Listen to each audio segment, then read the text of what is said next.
Okay. Thank you, Ben. Thank you, Rachel, for having us. Thank you, Patrick, for doing this. Thank you, everybody, for coming out.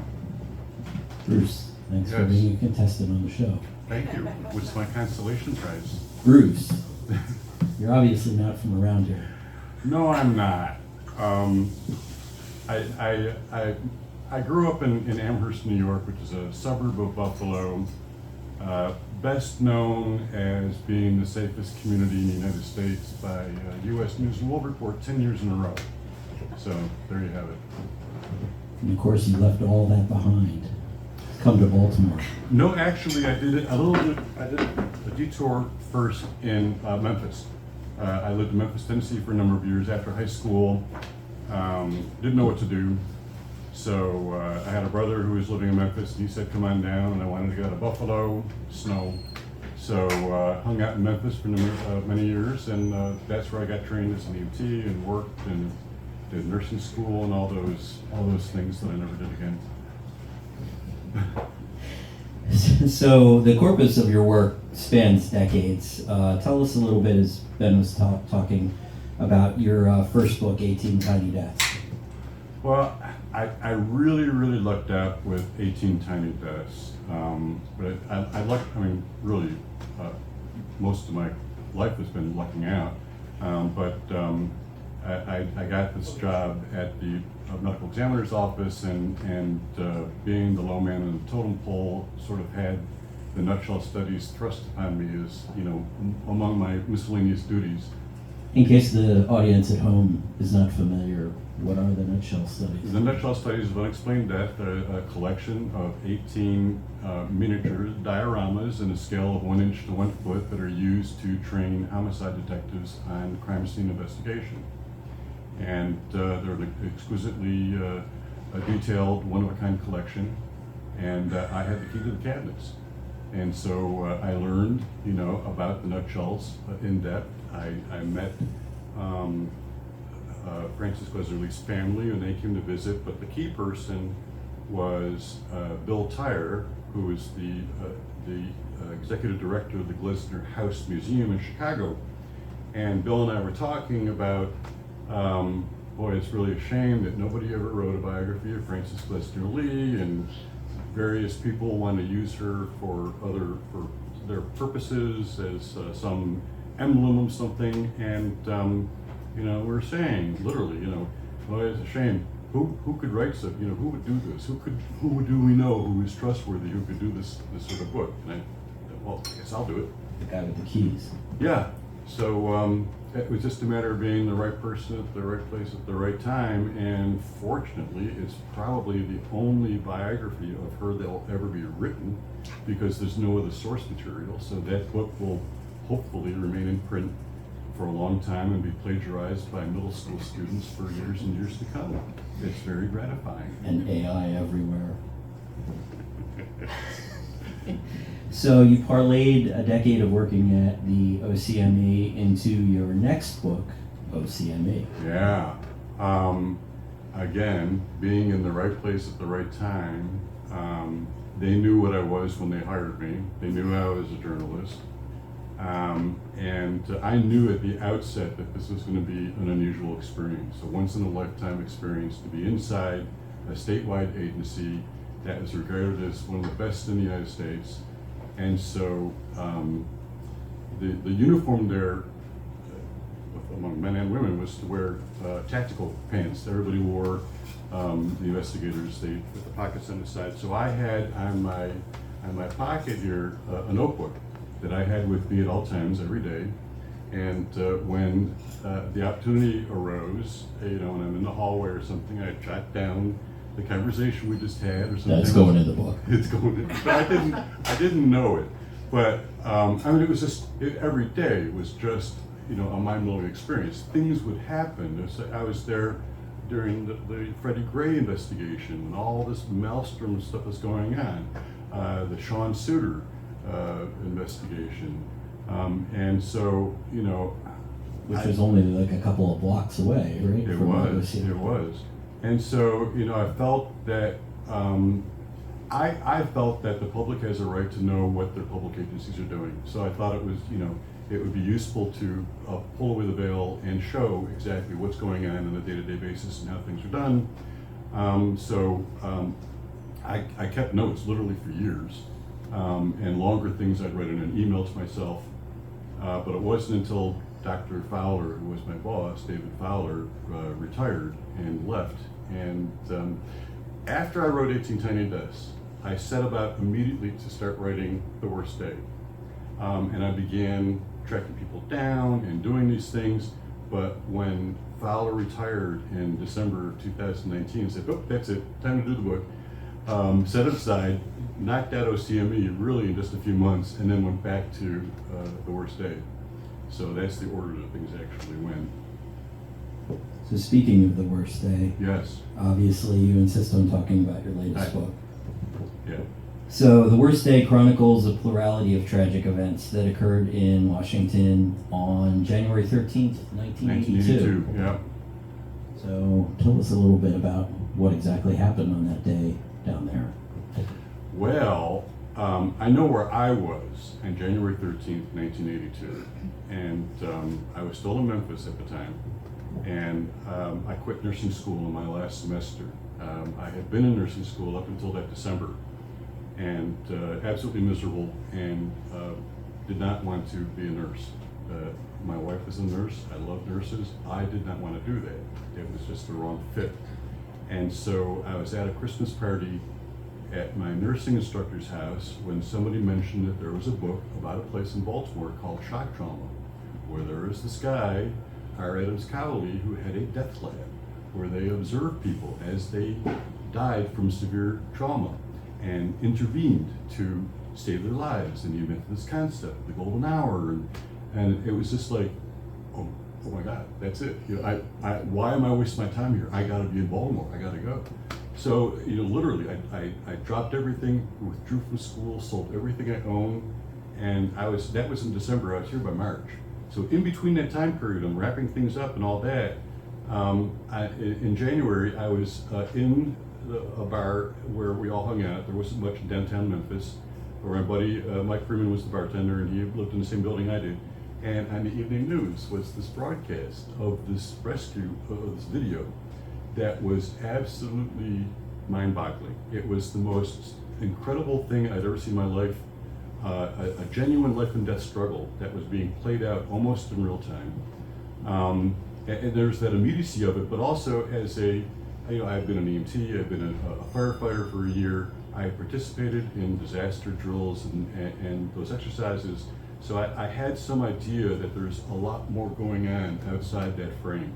There had to be a lot of communication, coordination, but that scene, what happened on that day, no spoilers because it's historical fact, but a plane left Washington National Airport, didn't gain altitude, there was ice on the wings, crashed into the 14th Street Bridge, which was lined up with rush hour traffic, crushed 7 cars, killed 3 people immediately, injured many others.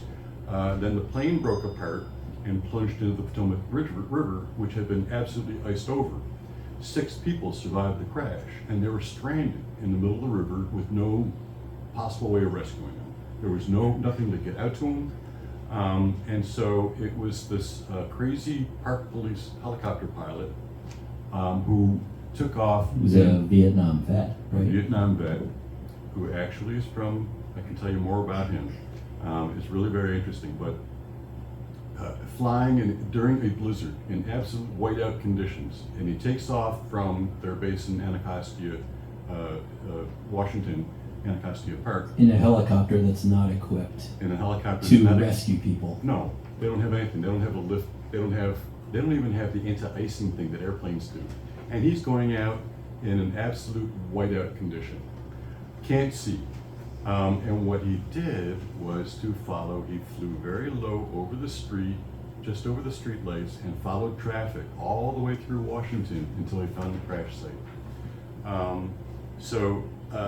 This was just the most complex disaster scene I could imagine, and that's what first interested me, was that you have people in the water. You need cold water rescue. You need boats. You need metal cutting equipment, the jaws of life, all these things.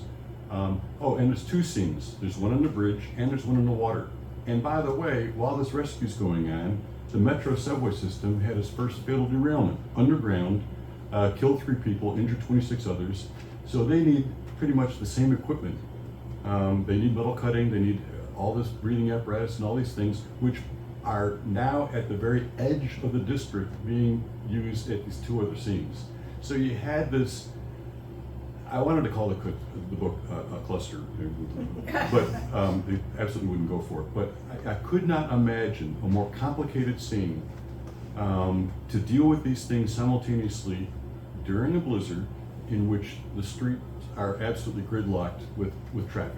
It's just the most mind-blowing, difficult situation I could imagine. Up until 9/11, I mean, that had to be the most complicated scene I'd ever heard of. Absolutely. It was interesting this morning, actually. In fact, I got up and I was reading the AP Wire, and there was a story on there, unfortunately, about the LaGuardia crash. Yeah. And there was an interesting quote, I think, in the context of this from the current NTSB chair.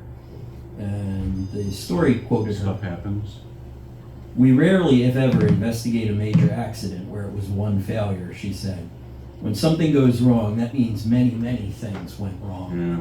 What went wrong in DC on that day? Everything. I watch I've started watching a video. There's this guy, he calls himself Hoover, and he calls them pilot debriefs, where they go over crashes. He goes over crashes, and he refers to the holes in the Swiss cheese lining up. It's a series of errors. When they all happen together, that leads to disaster. But I mean, from the get-go, the pilots, this is an Air Florida plane, these pilots were based in Florida. Neither of them had any very much cold weather.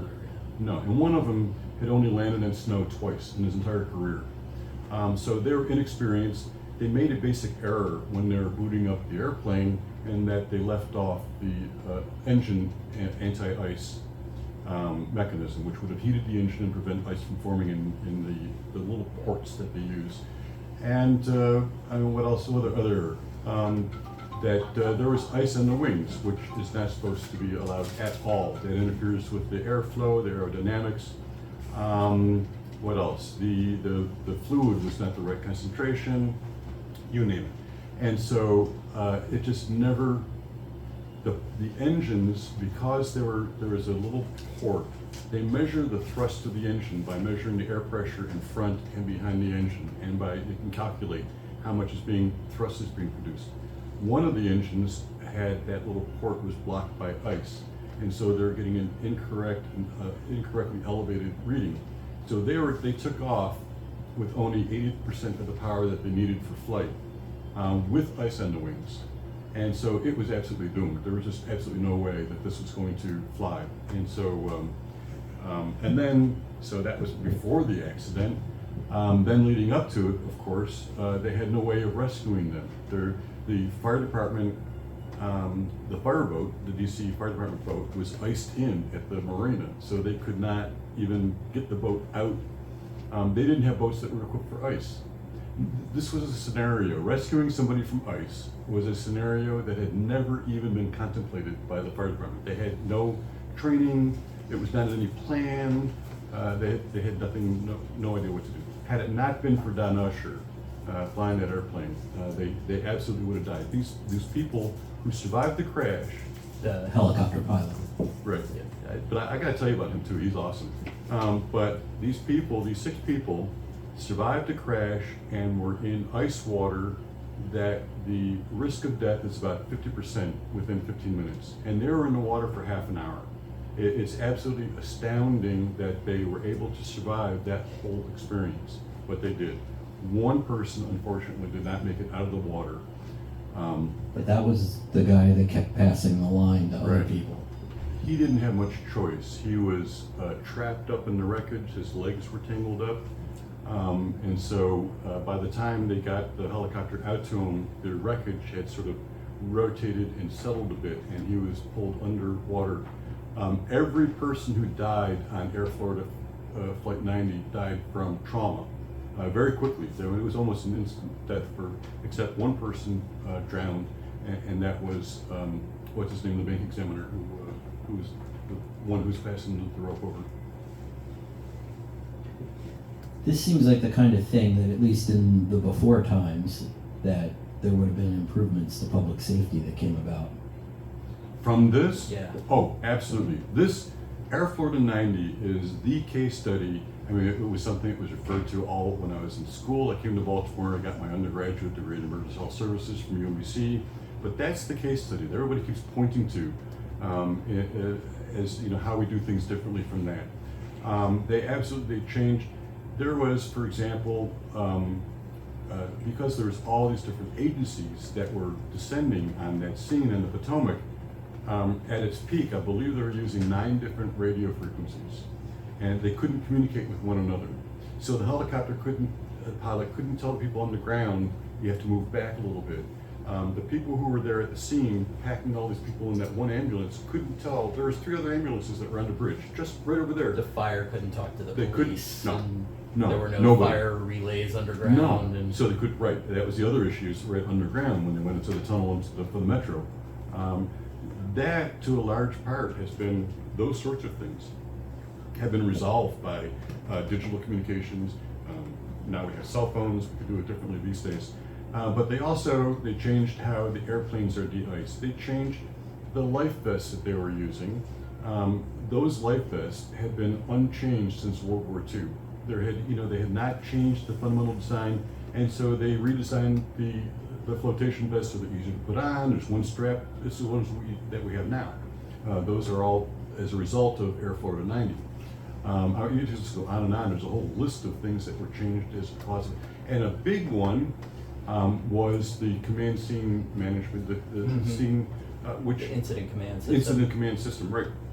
Because before really the wildfire season and whatever it was, 1972 or whatever, but things were quite chaotic because there was no coordination. Who's in charge? Where are we based from? Who's doing what? And that's not an ego thing, No.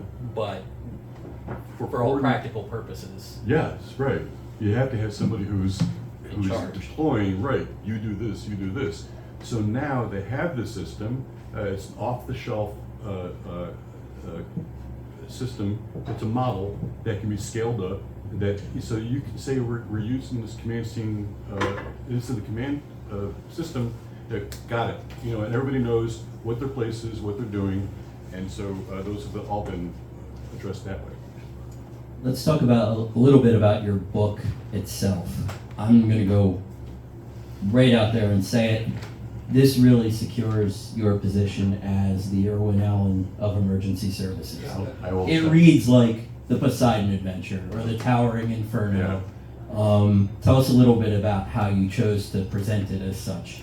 I always envisioned it as a mega disaster movie. I from the first time it happened, I knew about the crash, I knew about the Metro subway accident. Every time I heard another detail about that day, it just made it more and more amazing, more incredible. I waited, this would just be an awesome book. Somebody really should do this book. There was a made-for-television movie in 1984 called The Disaster on the Potomac, which is not terribly good. Didn't involve any other aspects other than the rescue itself, so nobody else wrote the book, and it was so what I envisioned it as a mega disaster movie. So in the process, over the years that a year or two that I was working on it, I watched them all. I watched all these old 70s mega disaster movies. I watched the Airport series, I watched Towering Inferno, Poseidon Adventure, Avalanche, to get a sense of the timing and the whole, the structure and all that. So I tried to, I broke a few rules in doing this book, and everybody says you can't have too many characters, it's too many people to follow and trace around, so it has a lot of characters in it. I just sort of dispensed with the whole chapter structure and threw that out the window too. And I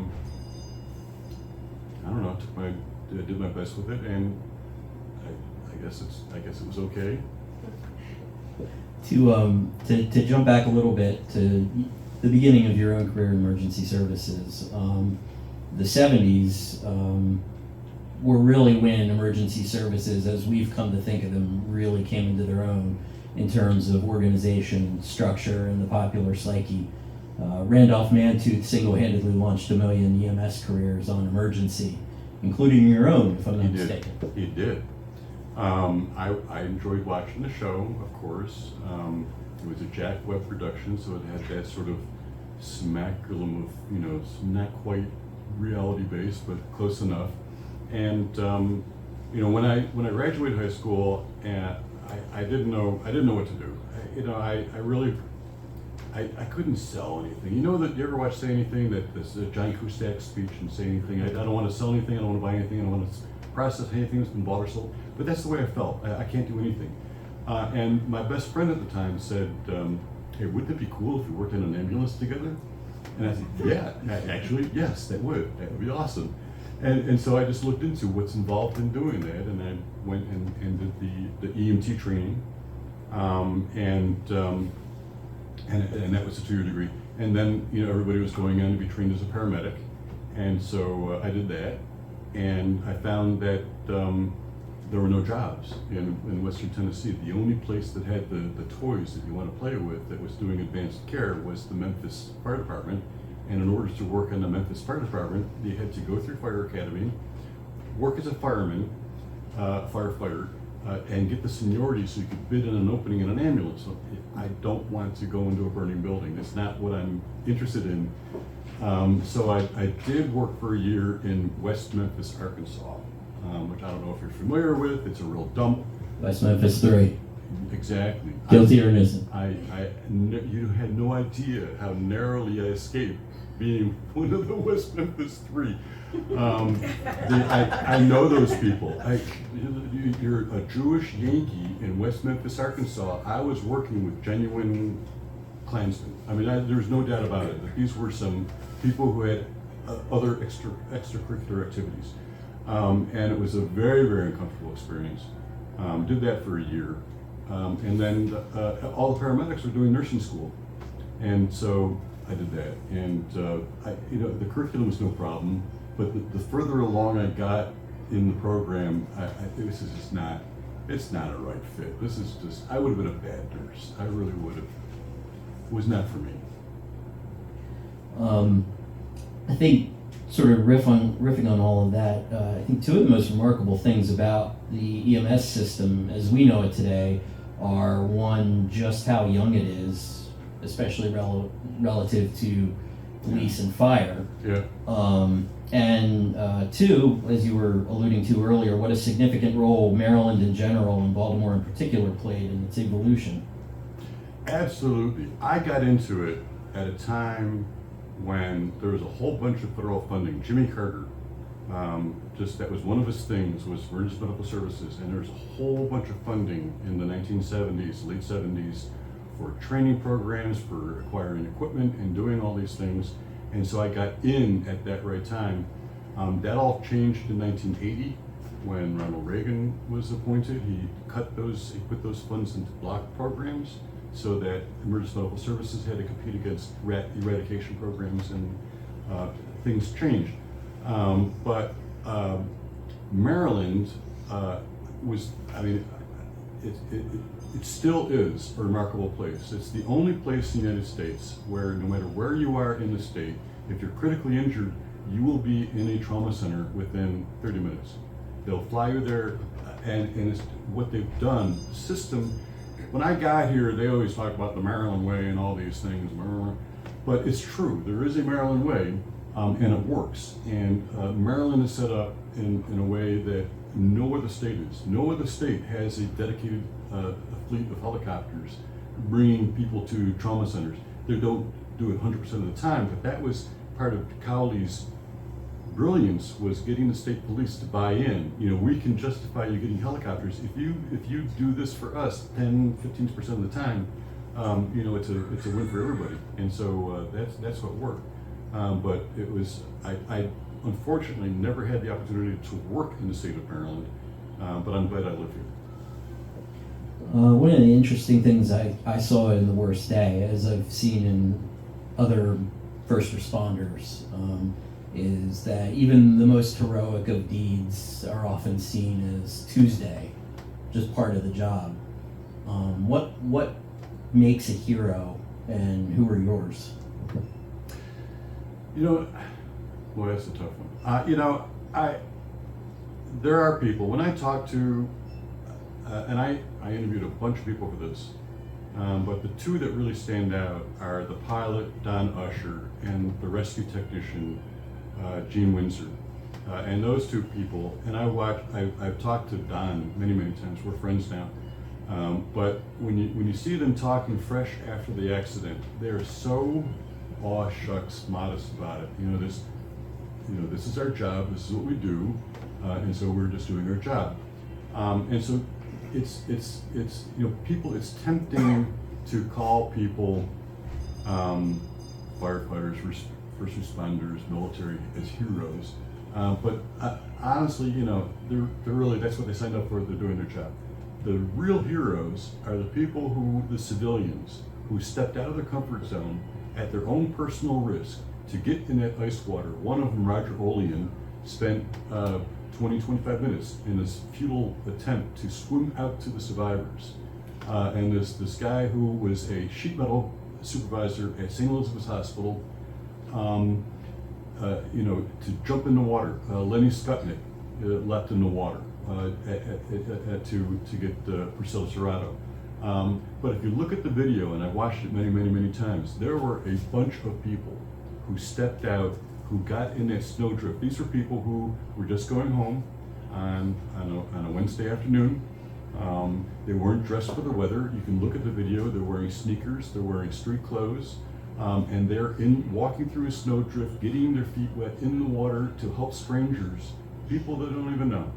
And that, to me, in Judaism, it's called a mitzvah. When you do a good deed for its own because it's the right thing to do, and not for any sort of fame or and that's what those people were doing. And I have never been in a situation where I have had to risk myself to help somebody else, but we all have that capacity, and those are the heroes that I saw that day were the civilians who helped one another without needing to, without caring who this person was, what their politics were, how they identified or anything like that. It was a person in need and they helped them, and that was all that mattered.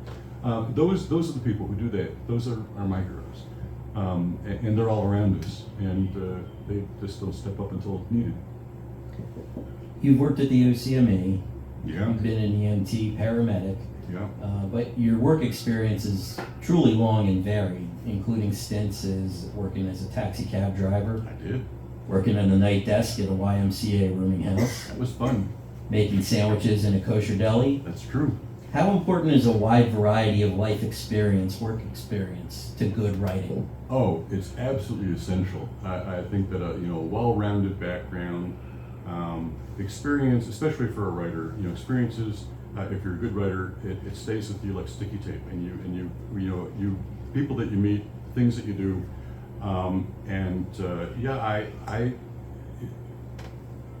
it was. I think particularly like driving a cab. I did that when I was a stranger to Baltimore. I was still a student at UMBC, didn't know Baltimore, and we didn't have Google Maps or anything. So it was a real test by fire. But I learned the streets, and I learned the shortcuts, and I learned my way around. And I met some really fascinating people. I did a lot of dumb stuff because I didn't know better, not what blocks not to stop on and those sorts of things. But I learned the city, and it was a great experience. As a kid growing up, what did you aspire to be at that time, and how has that worked out for you? I honestly can't remember.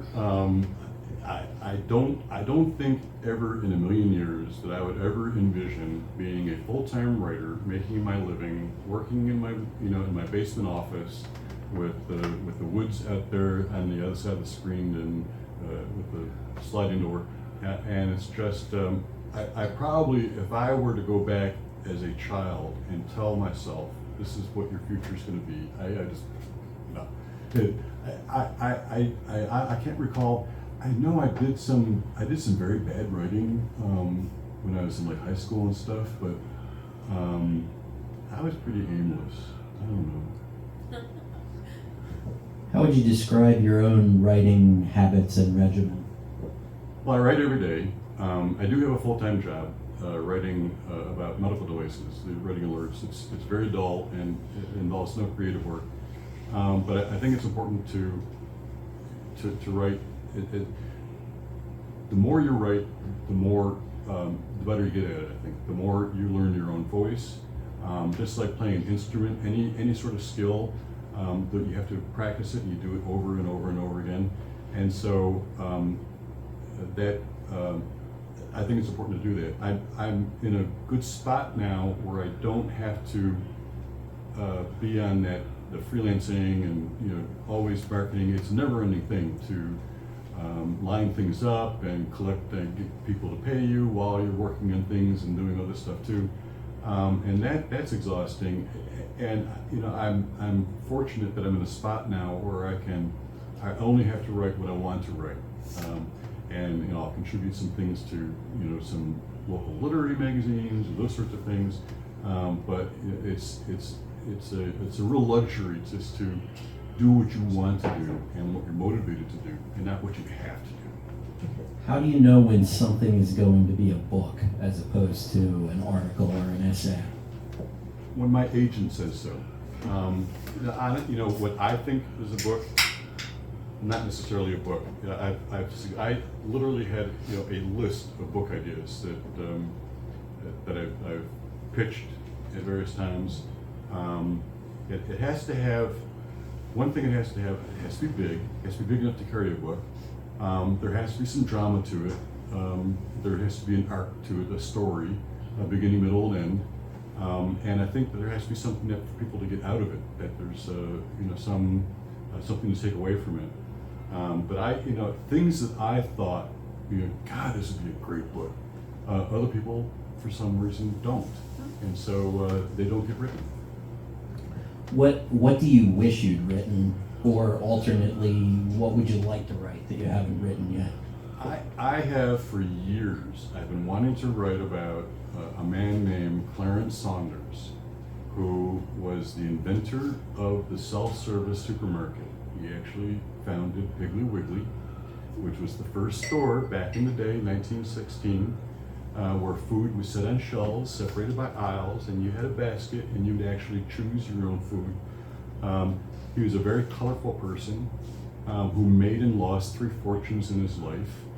He's the inventor of record of the turnstile, and he was the last person to corner a stock on the stock market.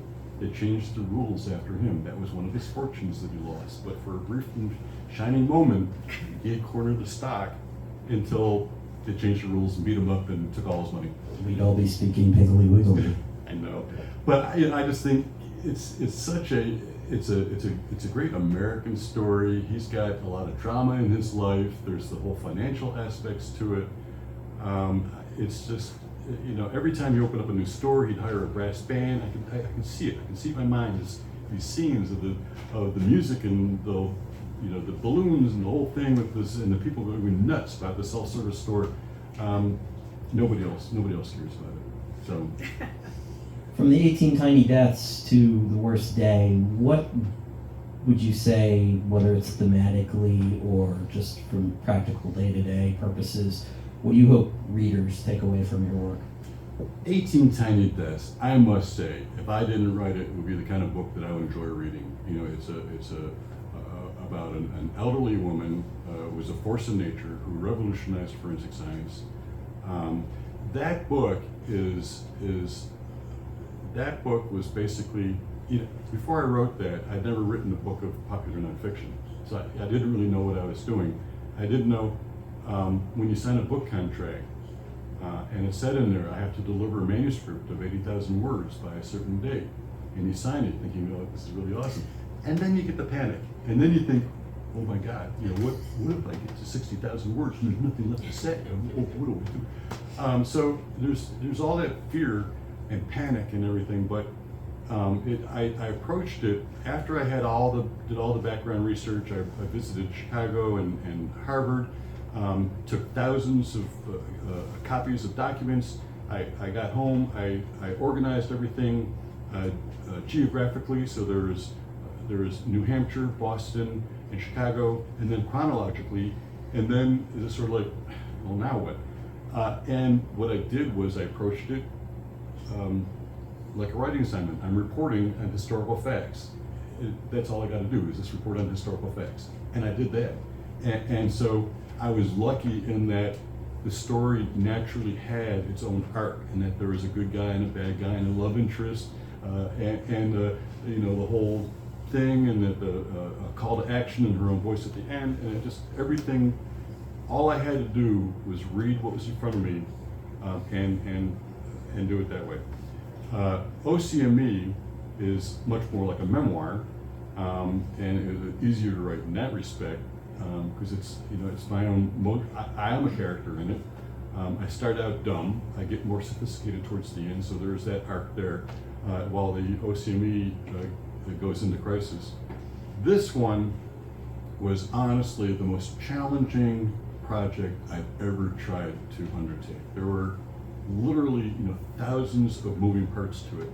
To get it to work right, I spent there was a period of time I was having ice dreams, like a fever dream.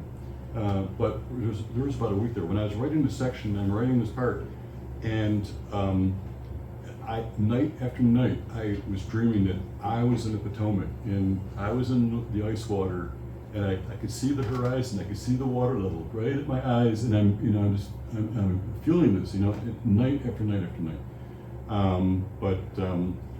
You know, it was. You want to do a good job telling a story, and when I finished, I always wonder, you know, what would somebody else have done? Somebody else could have done it better. Somebody else could have, I don't know.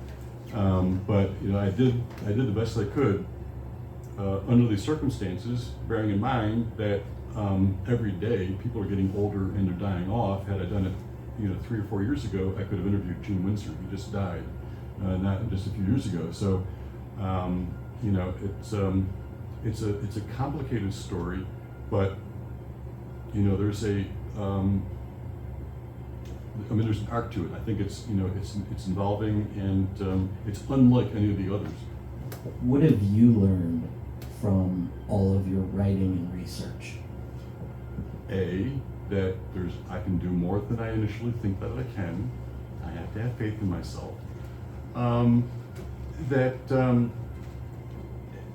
I have learned, I think I've gotten better at storytelling. You know, I started out writing features, and I never had any formal training. I never had a journalism class. I never took a creative writing class or anything like that. So I write by ear in the way that a musician plays by ear. I'm basically a literary lounge lizard, you know, and I know my limitations. I know what I can do, but I'm never going to be, you know, win a Pulitzer, you know, write for Esquire magazine or anything. I don't even know if it's published anymore, but you know, I just know, you know, that I'm not a John McPhee. You know, I know what I am, but I've gotten better at it. I've gotten better at the storytelling. I got the hang of it. I'm getting the hang of the timing and the storytelling. So you know, that comes. It's a shame that it's taken this long to get to this age to finally figure things out. If only I were, you know, 20, 30, 40 years younger, I could have done something. But you know, it is what it is. I could have been a contender. Before we turn it over to question and answer from the audience at home, I'd just like to address, I think, the big burning question on everyone's mind is, we all know what Gordon Ramsay looks like, but what does he smell like?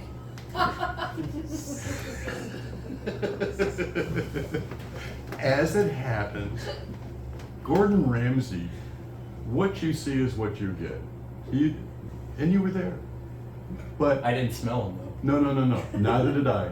I did. I heard. So I'm asking the wrong Goldfarb here. Well, I can tell you this much, that he smells like really nice, expensive soaps. He smells good. But you know, in that whole Kitchen Nightmares thing, nothing was staged. There was nothing that was redone. What they filmed was actually what happened. When I was talking with him, I mean, he is one thing that impressed me is that he is a solid guy. I mean, he is really. I believe that he's a rugby player because he is solid muscle, and his you can see some hair plugs. What, you didn't know? I don't even know what you're referring to. When did you meet Gordon Ramsay? With the Cafe Hun episode. Oh, okay. We were the Hun warriors. I helped liberate the word. Now it's out. I see. Yes. Throw down the gauntlet. And when they called in a small group to talk with Gordon Ramsay, Patrick and I were there, along with Charlene Osborne, one of Baltimore's top Huns. And I actually gave Gordon Ramsay the demand letter that Denise Whiting had given to the shop owners, and that he then turned around and confronted Denise with. And that's, if you watch the program, that's when she decided to give up. Since this is kind of ancient history, probably to some people at this point, like, just maybe go a little bit Reiterate into a little bit what what the whole happened. Hun controversy Well, was. okay, all right. What happened was somebody claimed ownership of a word, a common term of endearment that everybody says here in Baltimore. This restaurant owner claimed that she owned the word Hun, and that she sent a letter to the people who owned the shop, which I think was called Greetings Hun or something like that. It was something like that. And she sent them a demand letter, basically asking for, payment to use change your name or else. And Somehow we got roped into it because we just Well, happened to have a couple of exactly. publications that used the word Hun in the title. Exactly. That was the problem. He's got Smile Hun here in Baltimore. I had a website called Welcome to Baltimore Hun, and this was the concern, was that anybody who might be using the word could one day get a demand letter saying to stop. So I did a little bit of research into it. In the trademark, I got pretty deep into it. But for You talked to like Astrachan and like, I or talked like to the a lead whole- IP attorneys in the state. I did. I did. And I learned a couple of things. One, you can't copyright an international emblem, which is what the oval was. That's used then to identify vehicles around the world. You can't do that. You also, and what bothered me was that a trademark identifies the source of a product. So you have a whatever named brand beer or whatever, but there was no product. There was no Hun brand donuts or something. It was just the sticker that said Hun. That's called trademark parking. It's discouraged. You can't do that. The problem was, as it was explained to me, initiating a lawsuit against Denise Whiting would be tremendously expensive. You're talking about 6 figures. It would take years. You're going to have to have $20,000 to get a retainer, to get a lawyer to even look at it. But since the burden of proof is on the plaintiff, if you could get her to sue you, she would lose. I mean, they're telling me this is a slam dunk. She would absolutely lose. So we brought in the ultimate arbiter, Gordon Ramsay. well, first, what I did was I tried to get her to sue me, and I Bring it. I made this coffee mug that said Hun on it, and it had to be in a way that she could not ignore I it. remember that. So there's pictures of me flipping the bird, holding up the mug, basically saying, "Come get me." She ignored it. She didn't take the bait. It took Gordon Ramsay to swoop into town, straighten everything out, put onions in a crab cake for some reason. I don't know why he did that to her menu. That was a terrible idea. It was a great experience. So, Not the onions though. well, no, not the onions. So, when I did this whole thing with antagonizing Denise Williams and daring her to sue me, I did not clue in my wife, which is a mistake. And so, she said, well, what's going on? And I said, I'm trying to get Denise to sue me. She just, what? It's okay. Don't worry about it. But when they had the follow-up episode, they came back, I forget it was months later, and they told me, I can't tell anybody else, but you know, we can be in the restaurant, and I could invite a couple people to come with me. So I let my wife know, and her aunt, and we had a very nice meal in Cafe Hun. They did. I was at the counter sitting next to Nick Mosby, who was next to me, but she got a hug out of Gordon Ramsay, and she said he smelled great. All that, and they still call you Bruce. I don't have a photo though. No, she's been photo with him messed up. There's one of her. Oh, I'm not going to do it. There's one bad one. So with that, I think we'd like to open it up to any questions if anyone has any. Yes. What was your favorite of the disaster movies that you watched for research for the book? Oh God, Avalanche was so cheesy. There was so much styrofoam in that. Earthquake was great because of the special effects. The airport movies, I mean, in terms of pure cheese and pure formula, they're awfully good. Yeah.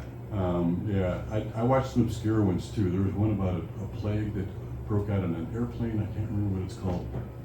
But there's some lesser known disaster movies. But yeah, I think the airport series stand up pretty well. We have Petroni, like running through all of them. George Kennedy's character, you know. That's like, true. He That's starts true. off in the first one, and he's like working airport maintenance, That's right. and then by Concorde, he's actually flying the Concorde with That's Elaine right. Delon. That's right. That's right. And you know, and they conveniently killed his wife so that Elaine Delon can set him up with a hooker in France. For my money, if you see George Kennedy in a movie, I'm absolutely there. I'll watch it. Oh yeah. Yeah. I have a question about OCME. I mean, it seemed like a lot of what you were doing with it too was trying to bring light to the problems. Yeah. Have any of the problems that you outlined, did the book bring about any change? Oh no, things have no. Well, I mean, for one, you know, I'm not inside anymore, so I don't know what's really going on. But from what I hear, things are not. They have some problems. There are some problems, and they totally reorganized it too. It's no longer an independent agency now. Now it's within the Department of Health. So the chief medical examiner, who in the past was an independent person working for an independent commission, now reports to the deputy secretary of public health, and is within the political process, which in my opinion can't be good. That seems odd because NIMS, the state agency that administers EMS, is an independent state agency. So you would think that something like OCME should be an independent agency, not subject to like political appointment. Exactly. Or political influence. You don't want the governor calling up and saying you have to do this, because it's in the chain of command. Do it or else. No, that's not the way death investigation or emergency services should be operated, by political whims. Yes. More in the nature of a comment, I was living in Washington, D.C. the day of the crash, and I remember the snow. I remember either being sent home from work early that day, or I actually went home the previous day if the snow started then, and I was just at home all day. But it was an indelible piece of news. Before 9/11, there was nothing like it. And as a person who remembers a lot of that and remembers the intensive follow-up, the different articles that follow different trails, I have to say, I so appreciate that you wrote this book. I so appreciate it, but I'm not sure I'm ready to read it, even after all this time. I mean, it was a shocking day. It And was. the heroism was brought to light and everything else, but it was just so big. The thing about that day, people who remember it, and I've heard many people about this. It's a very vivid memory, and they remember exactly what they were doing. It's sort of like 9/11, Kennedy assassination, the Challenger explosion. You remember. It's such a jolt to the system that it's imprinted in your memory, and it's that way for a lot of people. They have very vivid memories of that day. I wanted to include as many people and many different experiences as I could. And there's a guy I knew who I met through miniatures. Actually, it's a small world. But a guy who is up at in Marquette, Michigan, and they might be up there speaking about the Nutshell Studies, and I told him, Dave, that I was working on the book, and he said, "Oh, I lived in Arlington. I was there that day." He was 16 years old, shoveling the snow, and he told me about that. So I used that anecdote, and I had to include David Master in the book after the crash. But those sorts of experiences, I wish I could capture. You know, they're so vivid, and there's an unwritten oral history of people with their recollections from that day that I wish could be captured some way. Really briefly, how many of the 5 survivors are still alive? 3. Joe Stiley is 84, 85 years old. He's living in Mexico. I talked with Joe a couple times. The flight attendant, Kelly Duncan, is living in Florida. She married a tennis pro. I tried several times to get through to her in a variety of ways. She either didn't want to talk or whatever. And Priscilla Tirado, who was the one young woman. She was, I think, 22 years old with a 2-month-old baby. She lost her husband and a baby, and I just couldn't bring myself to call her up and ask her to remember the worst day of her life. Yes, sir. Well, I know what the Sun page looked like the next day. Yes. But what did the front page of the Washington Post do in terms of its play? Actually, I could show it to you. I have it on my phone. It was just a headline, and it said I think 70 suspected killed in airplane crash, and then the metro crash is on the left-hand column. Is in much smaller. 3 killed in subway derailment, which would have been the lead story. Oh, yeah. Had it not been for Air Florida 90. Now you did 3 stories. Is that right? 2 or 3 of them? I wrote the story on the weather in Baltimore.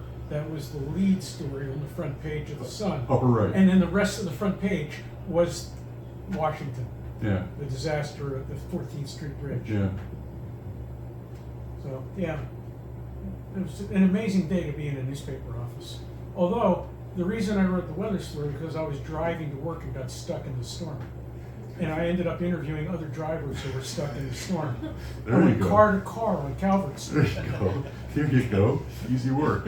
Yeah. Just pretty good news stories. Stories are Bruce? Yes, sir, Tony. You've mentioned a number of heroes from that day. 1-0 sticks out in my mind, and that was Howard Stern. Did you touch on that in your book? That was the following day. Okay. Howard Stern did a shtick, I know exactly what he said too. but he didn't call up the radio station. It wasn't real, okay?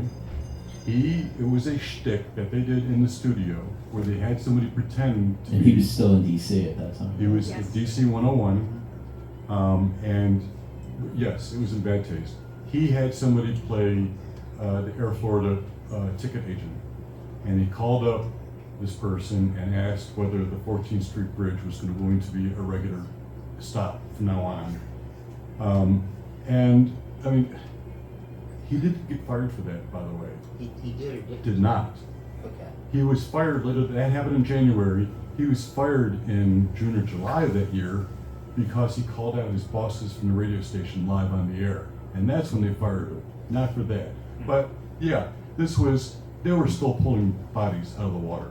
This was still fresh, and it just happened the previous night.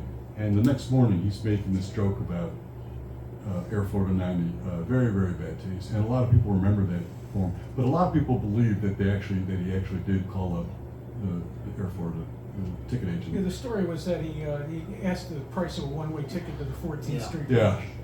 Yes. Is it going to be a recognition stop, and how much is the ticket to the Yeah. 14th Street Bridge? Yeah. Classy.